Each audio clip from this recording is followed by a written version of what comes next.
Hello viewers and welcome back to McElroy's Motors, the home of the weird, the boring, the projects, and the adventures. Thank you guys so much for tuning in. In today's video is going to be slightly different because normally we do projects, adventures, reaction videos, but today we're going to be talking about a random act of kindness. So it is now time to cue the music. McElroy's Motors, home of the weird. Driving with a box strapped to the roof, destinations will be near. Home of the boring, a pie in the mountains. JB Weld in your hands won't be ignoring. Home of the projects, fixing up the art cars, the all the parties rejects. Home of the adventures, going high, going far, going where it seems impossible. Just do not forget to have fun of all your adventures. McElroy's Motors. So you see, I was at a local gas station just around the corner from my house, and I was just checking fluids on my car when I saw out of the corner of my eye a big cloud of steam surrounding a newish Ford Explorer. We're talking maybe 2008 to 2011. So old, but still new compared to what I'm driving.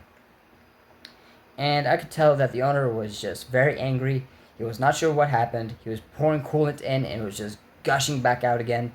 He couldn't figure out what was wrong. So I go over there just to offer some assistance, and sure enough, I popped the hood, and I saw that his serpentine belt had slipped off.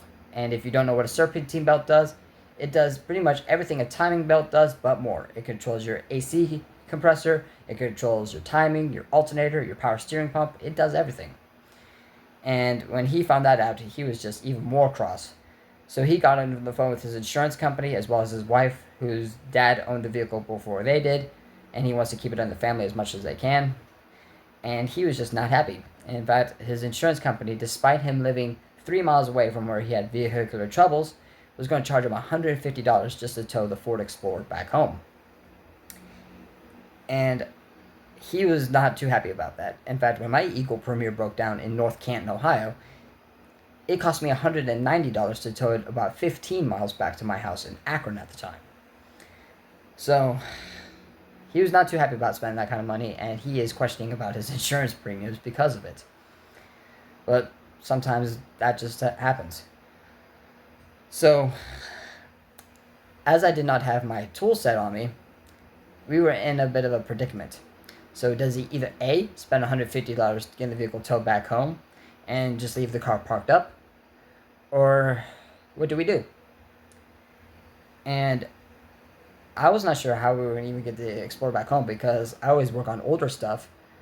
But out of the grace of God, this one gentleman by the name of Joseph came by in his rather beat up Toyota Tundra, and he had a trailer being towed. And I just asked him out of the kindness of his heart if, God forbid, he had a mechanic's tool set on him. And lo and behold, he said yes. So we were able to route the serpentine belt of the Ford Explorer back to where it was. And we started the vehicle to make sure it wouldn't run hot, and sure enough it didn't. Everything seemed fine. I let the car run at around 1500, 2000 RPM just to make sure the battery and alternator can charge back up again. And everything seemed fine. I even offered the gentleman who drove the Ford Explorer for me to follow him back home just in case he had further trouble or whatnot, because even though I didn't have a tow hitch on my car, it was a bit of an undertaking, because if that serpentine belt were to snap, not only would we have no drive to the alternator, air conditioning unit, power steering pump, etc., but it would have been probably far worse, because it probably would have jumped timing. I was just grateful that the serpentine belt had not snapped when it fell off the vehicle. It looks like it just slipped off for probably lack of use, or perhaps it was tightened all the way by its previous servicing. Who knows what the reason was, but I'm just glad that we were able to get the vehicle back up and running within about 20 minutes, and he was able to drive the 3 miles back home without any trouble. So, this does prove one of two things here. For one thing, it proves that not all heroes wear capes, and secondly, it just shows that if you know what you're doing, you don't have to spend hundreds and hundreds on car repairs. In fact, when my taillights went out of my car, I could have taken it to the shop and they'll probably charge me at least $200 to just change all four. But because I knew what I was doing, I only spent maybe $40 doing the whole job. And I didn't even charge the gentleman who owned the Ford Explorer and the guy who owned the Toyota Tundra, as well as the trailer with the mechanic's tool set. He didn't charge him anything either. So I'm just glad it all worked out in this gentleman's favor. And I'm just glad that everything was okay. He put coolant in his vehicle. Everything seemed fine. Didn't leak out or anything. His vehicle was able to keep his air conditioning running without any major squeals or anything like that. So it all worked out better in the end. Saved him a lot of money, though. I would not want to... If I had to be charged $150 just to tow my vehicle just a few miles up the street, I would be switching insurance premiums for sure. But that's just my opinion. As for the gentleman, he seemed like a pretty cool guy. I was telling him some stories about what my Eagle Premier means to me, and we just talked cars. And he wanted to keep the Ford Explorer in the family because his father-in-law was a Ford technician for the most part of 30 years, and I think the gentleman who owned the Ford Explorer before the man himself had the vehicle since new, and despite being about 15 to 18 years old, it looked brand new. It looked astonishingly clean for how old it was. And it just blew my mind how clean it really was. Not a speck of rust, not a scratch, not a dent, nothing of that nature at all.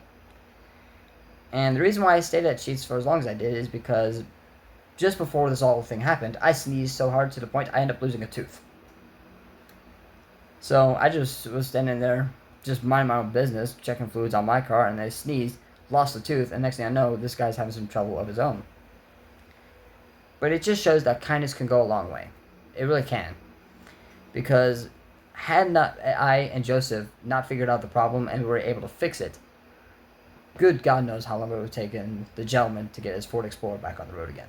He said he was just going to leave it parked until his father-in-law came all the way from Wisconsin just to fix it. And I wouldn't want that man to fix the Explorer. I did not know how old the father-in-law was. He could be in his 60s, 70s, 80s. Fixing an older car is no fun if you don't know what you're doing, but to have an older person do it, that can make it even more torturous, especially if given the fact I didn't even meet the guy. But like I said, this just proves that kindness goes a long way. And the only thing I asked in exchange for me being able to diagnose the fact that his serpentine belt slipped off, I just told the gentleman to buy me a can of chewing tobacco and just buy me a soda. And that was it. I didn't charge anything more. Because that would not have been right. It would not have been cool. It would definitely not have been cordial. So anyway, I'm just going to end this video here. I hope the gentleman who we helped tonight is safe. I hope he has a better night than the night started. And I just want to say from my audience, thank you guys so much for watching. Don't forget to like, share, and subscribe for more content from McElroy's Motors. And I'll have more videos coming along soon.